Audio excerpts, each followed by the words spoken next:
Welcome to the 2021 Scholastic Art and Writing Awards ceremony. My name is Carol Gouy. I am the coordinator of the Scholastic Art Awards for the state of South Dakota and a senior lecturer in the art department. It is my pleasure to introduce Bruce Kelly, Dean of the USD's College of Fine Arts. Dr. Kelly has been Dean of the USD College of Fine Arts since March of 2020. He received his Bachelor of Music degree in trombone performance from Nebraska Wesleyan University and a master's and PhD in music theory from The Ohio State University.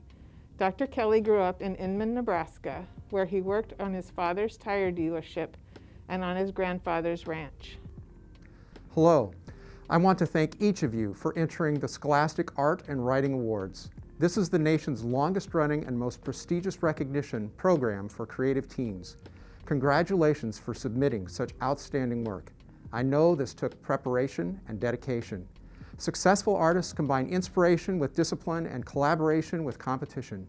The University of South Dakota College of Fine Arts prepares students for rewarding careers in a variety of industries and businesses that rely on creative thinking and artistic skill.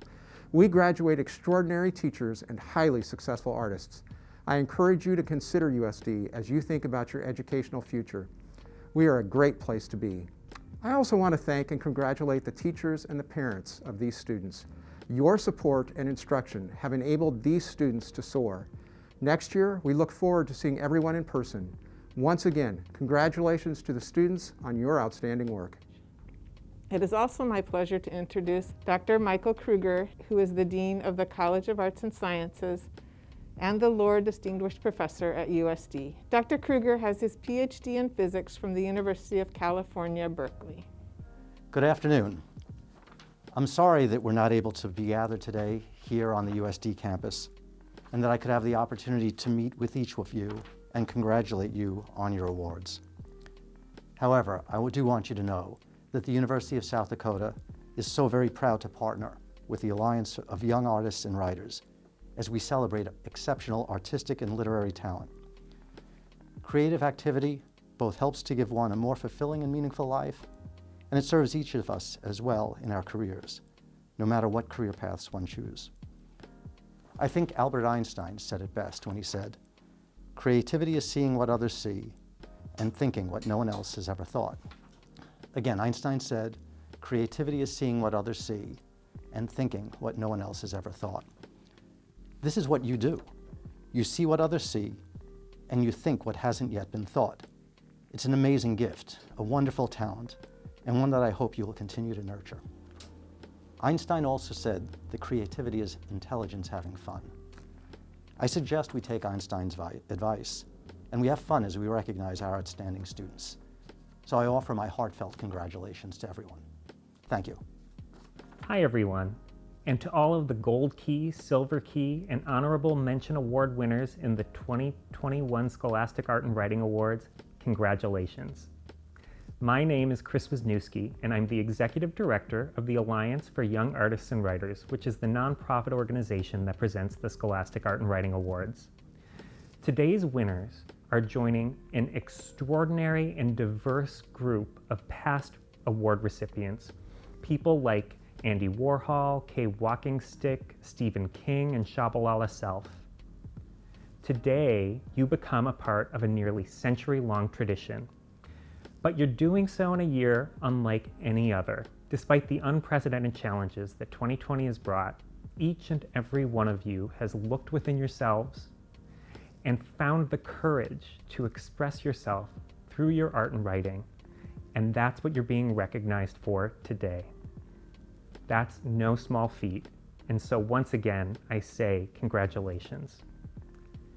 I also want to thank all of the educators, administrators, parents, grandparents, family members who have encouraged you along the way. The Scholastic Art and Writing Awards are a vast national undertaking, and they're only possible because of the exceptional effort of our affiliate partners all over the country who run regional programs, our dedicated staff in New York City, the leadership of our board of directors, and the many supporters who make our work possible.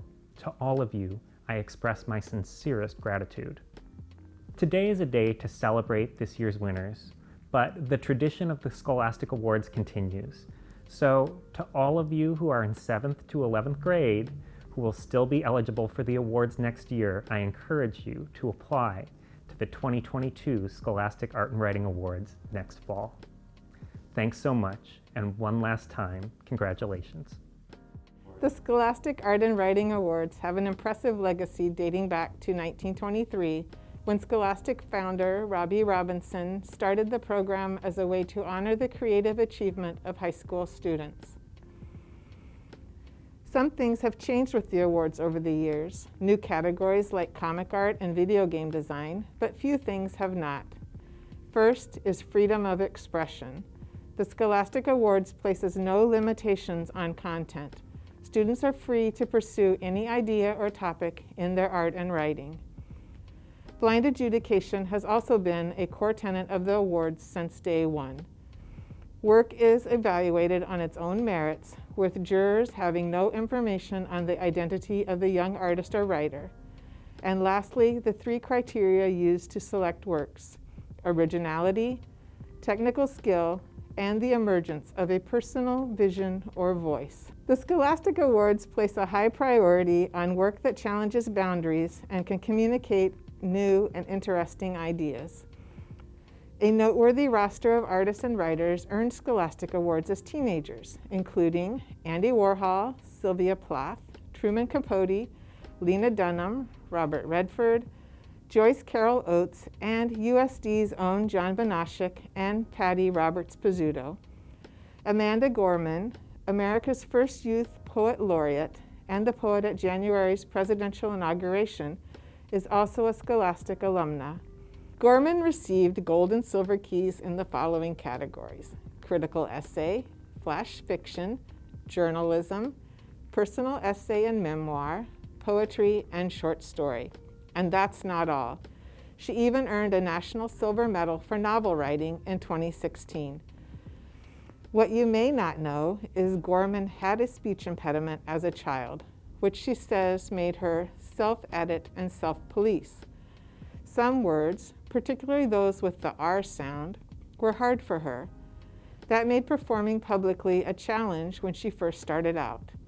I would be in the bathroom scribbling 5 minutes before, trying to figure out if I could say earth, or if I can say girl, or if I can say poetry, she told NPR. Just like all of you, Gorman uses her art to communicate with the rest of us. Keep creating and dream big. In 2021, the Scholastic Awards received more than 230,000 submissions in 29 categories from over 80,000 students. Here in our region, we are proud to report that our submission numbers continue to increase each year. Hello, I am Melanie Wood. I'm an instructor in the USD Department of English and the coordinator for the South Dakota Writing Region of the Scholastic Art and Writing Awards. I am so pleased to introduce our keynote speaker, Dr. Duncan Barlow. Dr. Barlow is the author of A Dog Between Us, The City Awake, and Of Flesh and Fur, among others. His fiction has appeared in the Denver Quarterly, The Collagist, Benango Street, The Apeiron Review, Calamari Press, and Meat for Tea. He is the publisher at Astrophil Press, the managing editor at South Dakota Review, and a creative writing faculty member in the USD Department of English. Before teaching, Duncan played in punk and indie bands, releasing over 25 records and touring North America and Europe. His latest record, Colony Collapse, is a dream pop record about grief and growth. Thank you, Dr. Barlow, for sharing your wisdom with us this afternoon. I've been invited here today to speak a little about my creative and academic journey, which for most people might be a rather straightforward narrative, but for me is a bit more complicated as I'm a pretty untraditional person. So I'll do my best to keep it short and snappy and try not to bore you.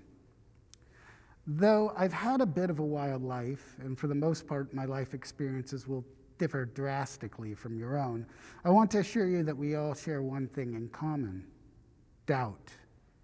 Whether it's that internal voice all creative people have telling us we're not good enough, or it's some external voice telling us that the arts aren't quite a real major, a real career, or a worthwhile pursuit. I'm here to tell you not to listen to those voices, because those voices, they're wrong. I was introduced at a very early age to the voices of doubt. I was born with severe dyslexia. Like many dyslexics of the 70s, my diagnosis came a little late. And by the time it happened, I was failing out of 6th grade. You heard that right, 6th grade. I'd begun acting out in my classes, and the stresses of my failures as a student had begun to manifest as mysterious hives that often grew so large and so painful that I had to be rushed to a doctor. From my earliest memories, the voices of doubt were all around me. My peers, my teachers, and quite frequently my family simply thought I was inept. Inept at everything. I could barely read or write. I was pathetic when it came to sports. To make things worse, it seemed I had no discernible talents whatsoever. Fortunately, in November of my 6th grade year, my parents sent me to see a child psychologist, and after a few weeks of testing and discussions, he diagnosed me with dyslexia. And very soon after, my parents enrolled me in a school for dyslexic students called DePaul. With the help of some very attentive teachers, I began to excel. Reading and writing began to make sense to me, and for the most part, life began to improve a little. However, despite my success in the new environment, the dense cloud of doubt remained. With this doubt came the angst that I couldn't quite comprehend at the time, but felt. My friends were still calling me learning disability LD, and for the most part, I still sucked at everything I attempted. Seriously, you should see me try to shoot a basket. It's pathetic. Instead of being part of a sports team, I'd come home from school and watch television. And it was there that I saw the birth of a new phenomenon, music television. I became obsessed with music. I bought an electric guitar that was literally held together with electrical tape. I watched videos of bands I liked and mimicked their hand formations, learning chords and scales. Eventually, I discovered punk rock and heavy metal. Not only did these bands with minor chords and blazing fast tempos appeal to my preteen angst, but they also introduced me to egalitarian politics, and believe it or not, literature. Before long, I found myself listening to Black Flag while reading books of Stowe, Hemingway, Sinclair, and King. By the time I was a senior in high school, I'd formed an identity different from any of the people around me.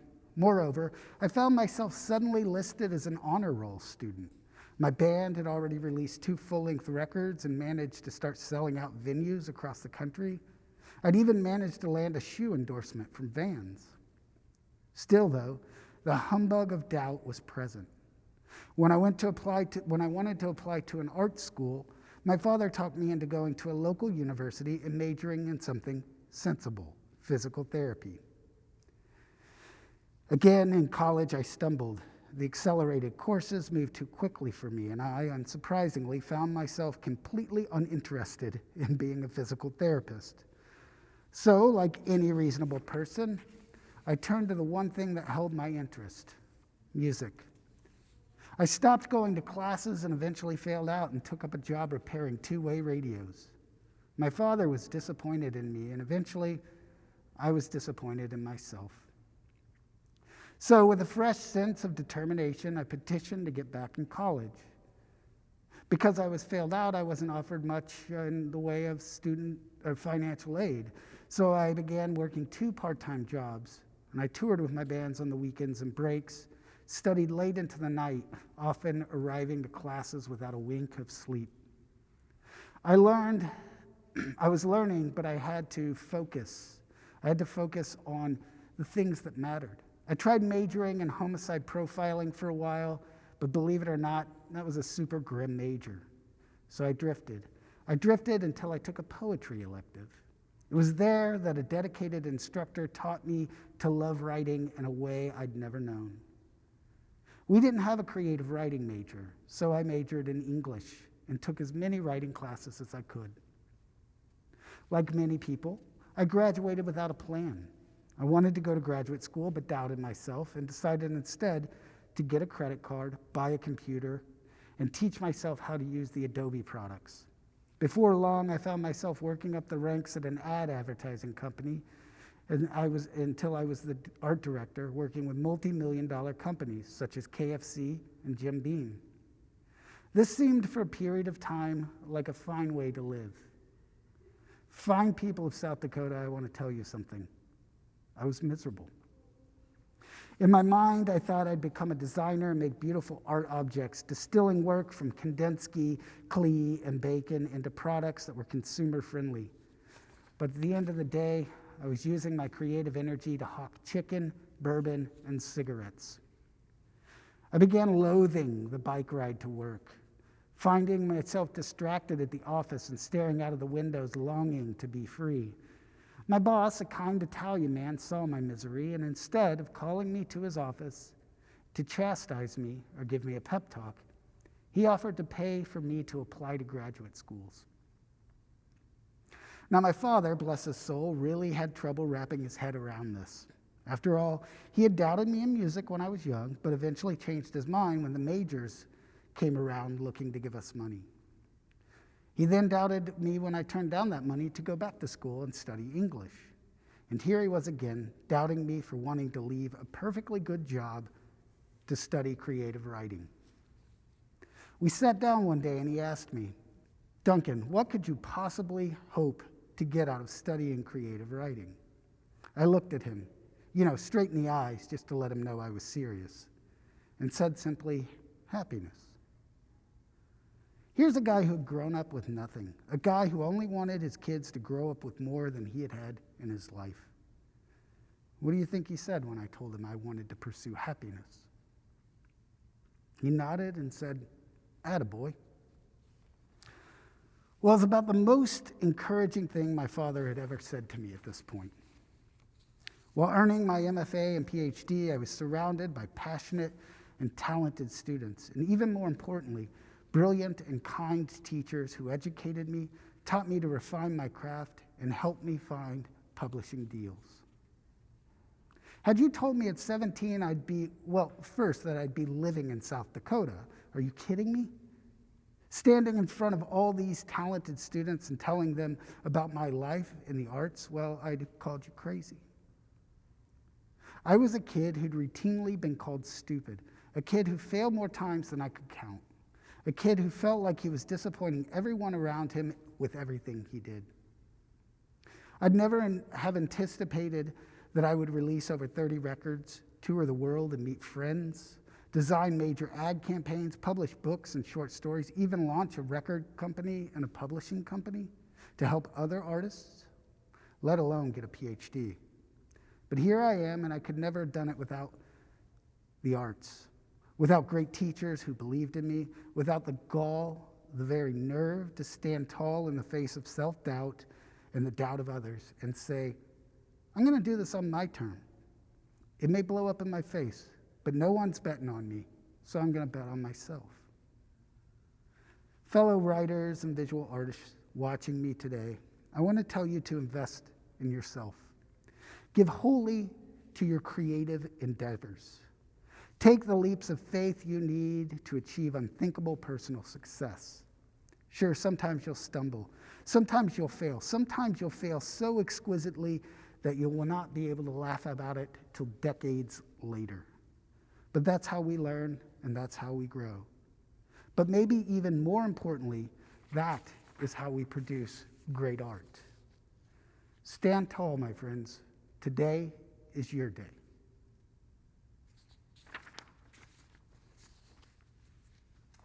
We want to take a moment to thank the individuals who instructed, mentored, encouraged, and perhaps even nudged or required you to submit your wonderful work to this year's Scholastic Art and Writing Awards, your educators. Educators, please know that not only do your students rely on you, but we do too.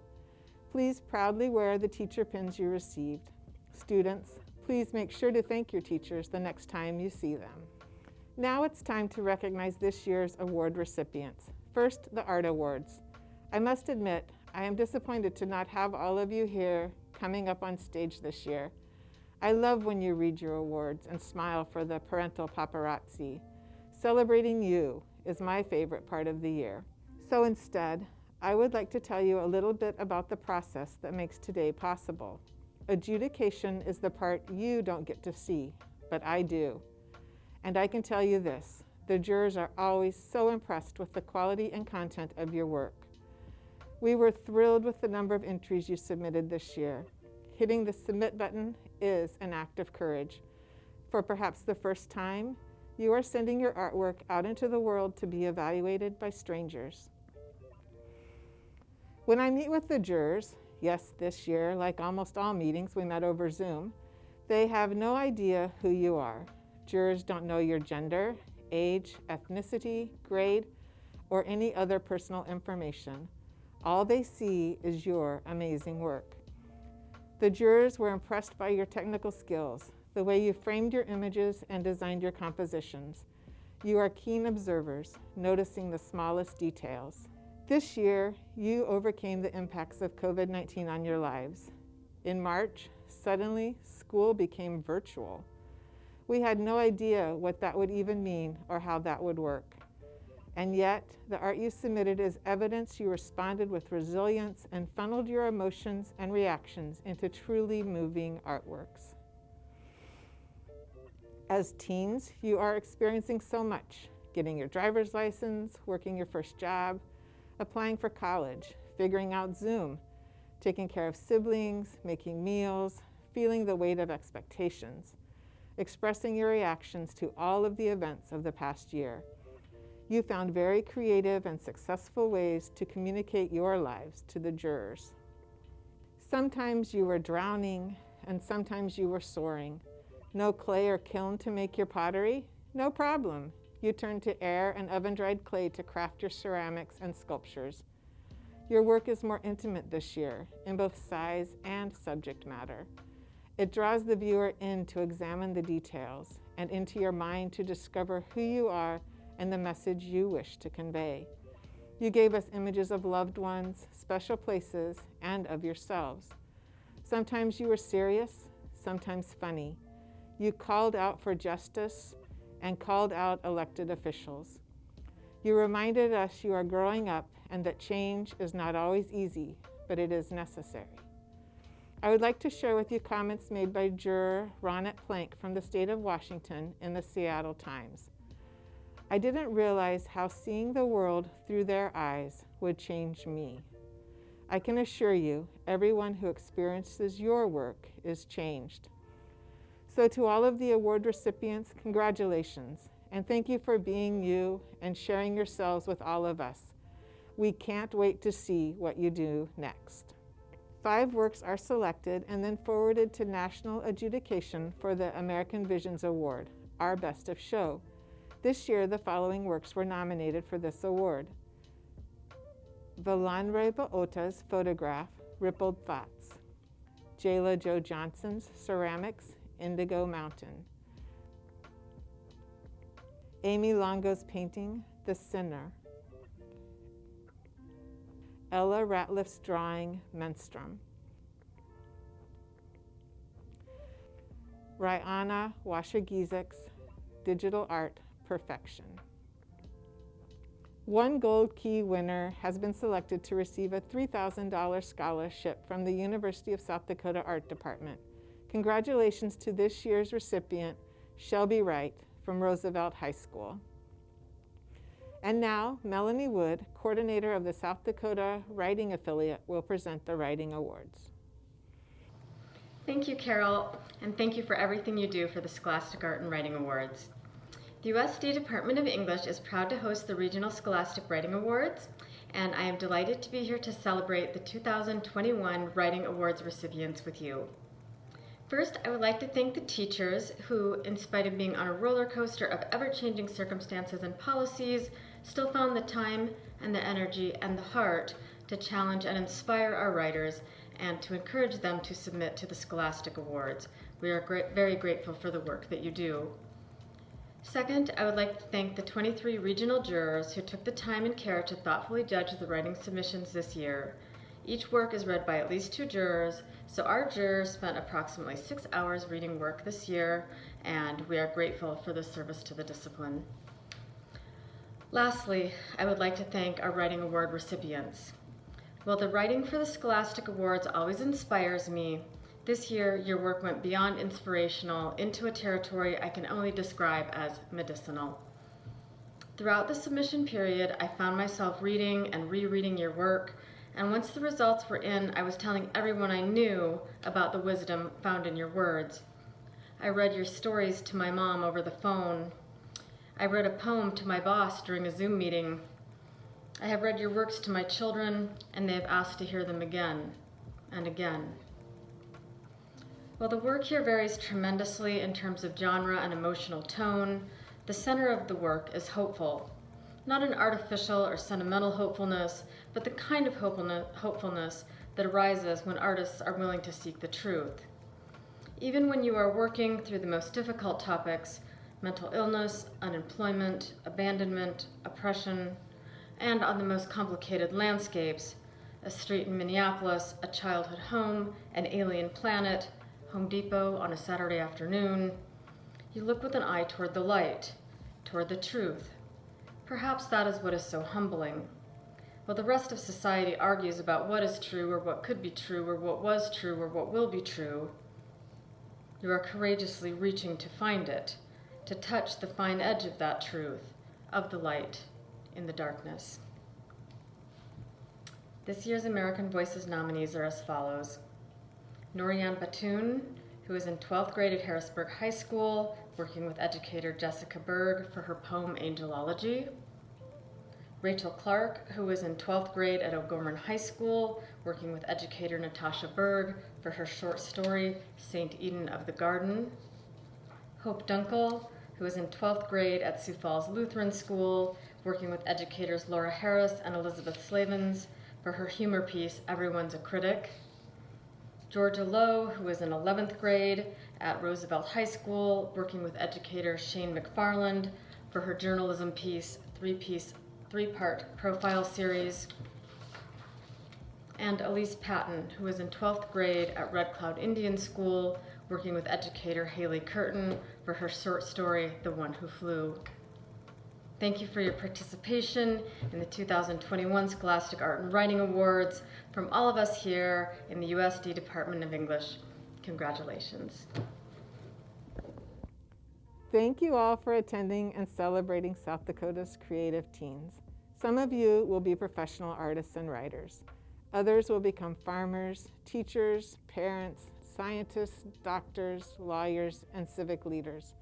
But all of you will understand the importance and value of creatively thinking outside of the box.